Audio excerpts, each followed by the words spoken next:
হ্যাঁ, এখন তো সবই নিউক্লিয়ার ফ্যামিলি, এখন সব ছোট ছোট ফ্যামিলি, মা বাবারা কাজে বেরিয়ে যাচ্ছেন, বাচ্চারা হয়তো ন্যানির কাছে থাকছে বা কিছুটা ফেজ হয়তো স্কুলে কাটাচ্ছে, প্লে স্কুলে কাটাচ্ছে বা নর্মাল স্কুলে কাটাচ্ছে।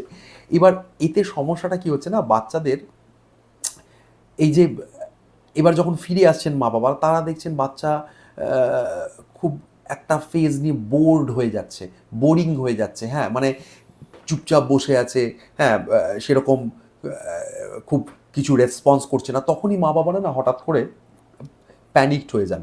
মা বাবারা ভাবেন যে এই বাচ্চা তো বোর হচ্ছে, বাচ্চাকে কিছুর মধ্যে একটা এনগেজ করি, কিছুর মধ্যে এনগেজ করতে গিয়ে হট করে একটা রিফ্লেক্সে বেরিয়ে যায়, নে তুই আমার মোবাইলটা দেখ, নে তুই আমার টিভিটা এই চালিয়ে দিচ্ছি দেখ টিভিটা। এটা কিন্তু ডে টু ডে লাইফে আমাদের হচ্ছে, প্রত্যেকটা বাড়িতেই হচ্ছে, অল্টারনেটিভ বলবো না, ইভেন এভরি সিঙ্গেল হোমে এই জিনিসটা হচ্ছে, রিফ্লেক্সে আমাদের হাত থেকে বেরিয়ে যায়, নে মোবাইলটা দেখ। কেন?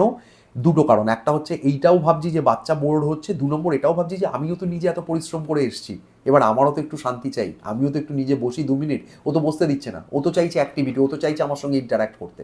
সো বোথ ওয়ে কিন্তু আমরা এটা রিফ্লেক্সে বেরিয়ে যাচ্ছে। এইবার এখানে একটা প্রশ্ন আছে আমার, এই বোর যে হওয়াটা, বোরডম যেটা বলছি আমরা, বোরিং হওয়া বা একটা জায়গায় চুপচাপ বসে থাকা বা একটা চুপচাপ কিছু কাজ না করে একটা জায়গায় বসে থাকা, এটা কিন্তু সায়েন্স যেটা বলে এটা কিন্তু একটা ভালো জিনিস।